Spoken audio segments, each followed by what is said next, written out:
আসসালামু আলাইকুম। অনেকে ম্যাথ অলিম্পিয়াড সম্পর্কে জানতে চেয়েছিলে, এই রিলেটেড ভিডিও চেয়েছিলে। সো বেসিক্যালি তাদের জন্য ভিডিওটি ম্যাথ অলিম্পিয়াড। এই ভিডিওটি আমি ৩ টে পার্টে ভাগ করব। প্রথমত কোশ্চেন টাইপ, কি ধরনের কোশ্চেন আছে তা বিস্তারিত আলোচনা করব। দেন প্র্যাকটিস বুক, কোন বইগুলো তোমার অ্যাকচুয়ালি পড়া উচিত। দেন কোন গ্রুপে বা ক্রাইটেরিয়া ক্যাটাগরিটা কেমন হয় এই বিষয়ে আলোচনা করব। Then finally question type wise কিছু প্রবলেম আমরা সলভ চলে যাব ইনশাআল্লাহ। প্রথমে আসো কোশ্চেন টাইপ। আমরা বলতে পারি 4টা সেগমেন্ট বা 4টা টাইপ থাকে, ধরন থাকে। কি? বীজগণিত থাকবে, অলজেব্রা, জিওমেট্রি থাকবে, সংখ্যা তত্ত্ব থাকবে, নাম্বার থিওরি, দেন গণনা তত্ত্ব, কম্বিনেটরি। অর্থাৎ এই 4টে টাইপ থেকে 4 ধরনের কোশ্চেন টাইপ থেকে বেসিক্যালি তোমাদের একটা কোশ্চেন সেট থাকবে। এবার আসা যাক এগুলো প্র্যাকটিসের জন্য, এগুলো চর্চার জন্য অ্যাকচুয়ালি কোন বইটা বেস্ট হবে। হ্যাঁ, বাজারে বিভিন্ন বই প্রচলিত আছে, যারা বিভিন্ন ম্যাথ অলিম্পিয়াডে পার্টিসিপেট করেছে তোমরা জানো। এই যে বইগুলো তোমরা যা দেখতে পাচ্ছ স্ক্রিনে, এই বইগুলো অবভিয়াসলি সাজেস্ট করবে প্রত্যেকে। কি? 1 নাম্বার হিসেবে যদি বলি নিউরনের অনুরণন। এখন এই বইটা শুধু ম্যাথ অলিম্পিয়াডের জন্য না, তোমাদের নলেজ ডেপথ, একটা ডেপথনেস বৃদ্ধির জন্য বা নলেজটা আরো ডেভেলপমেন্টের জন্য এই বইটা অনেকে পড়ে থাকে। যাদের বই পড়ার অভ্যাস, এই বইটা অনেকের কালেকশনে থাকে, কিন্তু আমার কালেকশনে আছে। গণিত অলিম্পিয়াডের প্রথম ধাপ, দ্বিতীয় যে বইটা সাজেস্ট করবো দেন বাংলাদেশ গণিত অলিম্পিয়াড জুনিয়র, এই বইটা দেখতে পারো। বাংলাদেশ গণিত অলিম্পিয়াডের যত প্রশ্ন, এখানে বিভিন্ন সালে প্রশ্নগুলো ধারাবাহিকভাবে পেয়ে যাবে। তাহলে প্রশ্ন সম্পর্কে বা অলিম্পিয়াড সম্পর্কে একটা ধারণা তোমাদের চলে আসবে আশা করি। বিডিএম প্রস্তুতি এবং the art of problem solving. Okay, তো এই যে বিডিএম এর প্রস্তুতির কথা বলছি বা আর্ট অফ প্রবলেম সলভিং, এখানে বিভিন্ন সমস্যাগুলো কিভাবে তোমরা শর্ট টেকনিকে অল্প সময়ে সহজে আয়ত্ত করতে পারো, প্রবলেমগুলো কিভাবে সলিউশন করতে পারো, সলভ করতে পারো, এর কিছু টেকনিক, সূত্র, পদ্ধতি এখানে বর্ণনা করা আছে। অবভিয়াসলি কাজে লাগবে।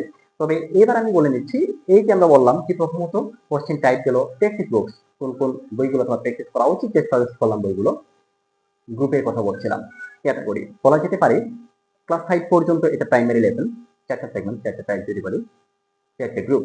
ফার্স্ট গ্রুপ বললাম ক্লাস 5 পর্যন্ত প্রাইমারি লেভেল, দেন ক্লাস 6 থেকে ক্লাস 8 পর্যন্ত জুনিয়র লেভেল ধরা হয়, ক্লাস 9 10 বেসিক্স পড়বো, ক্লাস 9 10 মাধ্যমিক সেকেন্ডারি, দেন 11 12 second inter first year second year, 8 6 11 এটাকে হায়ার সেকেন্ডারি হিসেবে ধরা হয়, উচ্চ মাধ্যমিক। ফাইন। এই যে আমি প্রথমে কোশ্চেন টাইপগুলো বলেছিলাম, কি কি বলেছিলাম? বীজগণিত থেকে কোশ্চেন থাকবে, জিওমেট্রি থেকে পেয়ে যাবে, সংখ্যা তত্ত্ব, নাম্বার থিওরি থেকে পাবে, এবং গণনা তত্ত্ব। ফাইন। তাহলে এইবার আমরা যে কাজটি করব, এই রিলেটেড কিছু টপিক, কিছু প্রবলেম আমি এখানে লেখার পর এগুলো সলভ আউট করে দিব, সলিউশনটা অ্যাকচুয়ালি কোন প্রসেসে করা উচিত তা ইনশাআল্লাহ আলোচনা করব। এই ভিডিওর সাথে ইনশাআল্লাহ আমি অ্যাড করে দিচ্ছি। ধন্যবাদ। Okay, let's start with problem solving session. আমরা 4টা কোশ্চেন টাইপের কথা বলেছিলাম, রাইট? তো 4টা কোশ্চেন টাইপ থেকে কম্বিনেশন করে বেসিক্যালি এখানে কিছু প্রবলেম দেওয়া আছে, এগুলো ইনশাআল্লাহ আমরা সলভ আউট করব, সলিউশন করব তোমাদের সাথে নিয়ে। First question is find the summation of prime number from the list, from the following list. কি দেওয়া আছে? 2 3 6 7 9 10। তো এখানে কিছু নাম্বার দেওয়া আছে, এখান থেকে বলেছে find the summation of prime number, অর্থাৎ যেগুলো মৌলিক সংখ্যা, মৌলিক সংখ্যাগুলোর যোগফল নির্ণয় করতে হবে। That's it. তাহলে প্রথমে আমাদের মৌলিক সংখ্যাগুলো, প্রাইম নাম্বারগুলো আইডেন্টিফাই করতে হবে। তো আমরা জানি যে সংখ্যাগুলোকে এক এবং ওই সংখ্যা ছাড়া অন্য কোনো সংখ্যা দ্বারা ডিভাইডেড করা যায় না, তাদেরকে মৌলিক সংখ্যা বলে, প্রাইম নাম্বার বলছি।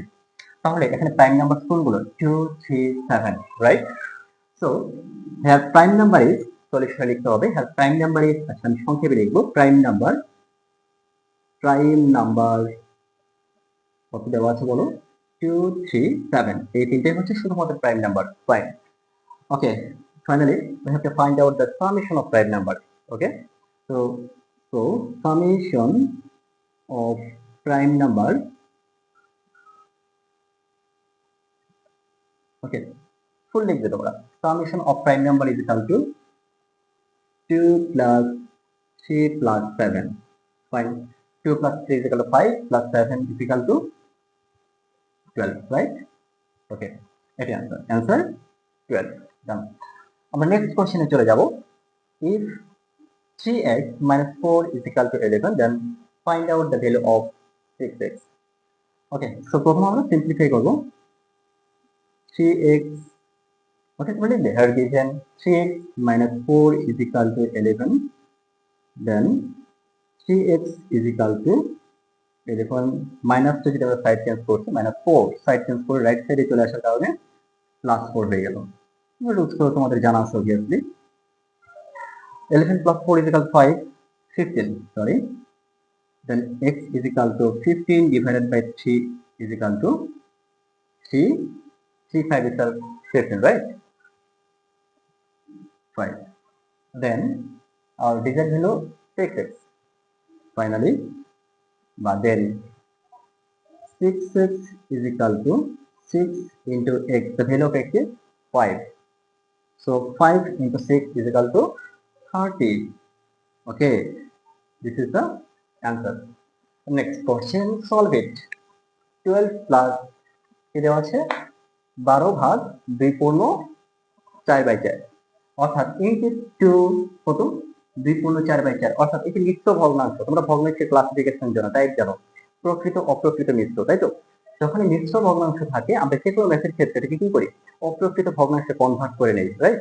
তো প্রথম আমরা এখানে সেম কাজ করব, অপ্রকৃত ভগ্নাংশে কনভার্ট করে নিব। আমি কোশ্চেনটাকে তুলে নিবে, দেন 12 divided by 4 to the 8 plus 4, রুটটা কি মিশ্র থেকে অপ্রকৃতিতে কনভার্ট করতে গেলে এই যে পূর্ণ সংখ্যাটা কত, যে হরে যে ভ্যালুটা থাকবে যেটা গুণ করতে হয়, তাই না? 2 আর 4, 2 into 4, প্রথমে মাল্টিপ্লিকেশন করতে হবে, গুণ করতে হবে। 2 4 আর 8 প্লাস এই নিউমেরিটর নাম্বার লবের নাম্বারটা যোগ করতে হবে। যাও তোমরা 4 দুগুণে 8, 8 আর 4 যোগ করলে 12। তাহলে এখানে লবে চলে যাবে, নিউমেরিটরে চলে যাবে 12, দেন ডিভাইডেড হরে থাকবে 4, রাইট? দেন 12 ডিভাইডেড বাই, এখন 12 থেকে 4 দ্বারা ডিভাইডেড করতে পারি না? 3 4 দ্বারা 12, 3, okay. Then 12 divided by 3 is equal to, okay, 4, 3 4 equal to 12, right? So our digital answer is 4. The solution or solve is equal to 4. Answer लिखें, answer is equal to 4. The sum of the angles of a triangle is 180 degree. What would be the sum of angles of the rectangle? Clear হয়ে কোশ্চেনটা। The sum of the angles of a triangle, আমরা জানি যে কোনো ত্রিভুজের তিন কোণের সমষ্টি কত 180 ডিগ্রি, রাইট? 180 ডিগ্রি। এখন what would be the sum of angles of the rectangle? এখন একটা রেক্টেঙ্গেলসের একটা চতুর্ভুজের চারটা কোণের সমষ্টি তাহলে কত হবে, এটি হচ্ছে অ্যাকচুয়ালি কোশ্চেনটা। তাহলে খেয়াল করো, এখানে একটা কোশ্চেন টাইপ বা একটা ফিগার ড্র করে দেওয়া আছে, কি রেক্টেঙ্গেলের একটা ফিগার ড্র করে দেওয়া আছে। আমি যদি একটা লাইন থ্রু করি, খেয়াল করে দেখো, তাহলে আমি সরাসরি এখানে দেখাচ্ছি। If you draw a line through this rectangle, we'll get two triangles. Am I right? If we draw a line through this rectangle, we will get two triangles. So the two triangle, the okay, if we লিখতে পারো the summation of angle of two triangle is equal to, so the summation of the angles of one triangle is equal to 180 degree. So two triangles এর summation কত হবে 180 plus 180, simple হিসাব, তাই না? এখানে কি দুইটা ত্রিভুজ পেয়েছি, তো দুইটা ত্রিভুজ পেয়েছি। একটা ত্রিভুজের তিন কোণের সমষ্টি কত 180 ডিগ্রি। যেহেতু আমি এই রেক্টেঙ্গেলটাকে দুইটা ভাগে ভাগ করে নিয়েছি মধ্যে একটা লাইন থ্রু করার মাধ্যমে, অর্থাৎ দুইটা ত্রিভুজ পেয়েছি, তাহলে দুইটা ত্রিভুজের জন্য কি হবে 180 ডিগ্রি প্লাস 180 ডিগ্রি কত হবে, তাহলে 180 প্লাস 180 কত 360 degree. Fine. The summation of the angles of two triangles or a rectangle is equal to 360 degree. এই ভিডিওর মাধ্যমে তাহলে আমরা জানতে পারলাম যে ম্যাথ অলিম্পিয়াডে স্পেসিফিক্যালি কোন কোন টপিকগুলো ফলো করা উচিত, কোন কোন টপিক থেকে বেসিক্যালি কোশ্চেনগুলো সেট হয়, এবং একই সাথে যে কোন কোন বইগুলো আমাদের পড়া উচিত, কালেকশনে রাখা উচিত। একই সাথে বলবো এই ধরনের বিভিন্ন ভিডিও কন্টেন্ট পেতে, বিভিন্ন ধরনের সাবজেক্ট ওয়াইজ টিউটোরিয়াল পেতে অবশ্যই আমাদের সাথে থাকবে। এই যে গরমের মধ্যে কষ্ট করে ফ্যান অফ করে অডিও কোয়ালিটিতে যেন ভালো আছে ভেবে যে ভিডিওগুলো করা হচ্ছে, তোমাদের যখন একটা সাকসেস দেখবো, তোমাদের ভালো স্টেজে তোমরা যেতে পেরেছো, বা ম্যাথ অলিম্পিয়াডের কথা যদি বলি, যখন তোমাদের সফলতা দেখবে, এটি হবে আমাদের সবচেয়ে বড় অর্জন। মূল কথা একটাই, যে কোনো টপিক রিলেটেড যে কোনো সমস্যা আমাদের কাছে আসবে, কোন কোন টপিকে ভিডিও পেতে চাও, কোন কোন প্রবলেম তোমাদের আছে, এগুলো সলভ হওয়ার জন্য আসবে, এটা আমাদের পার্সোনালি ভালো লাগবে, আমাদের জানাবে, ইনবক্স করবে। সকলের জন্য শুভকামনা রইল। আল্লাহ হাফেজ।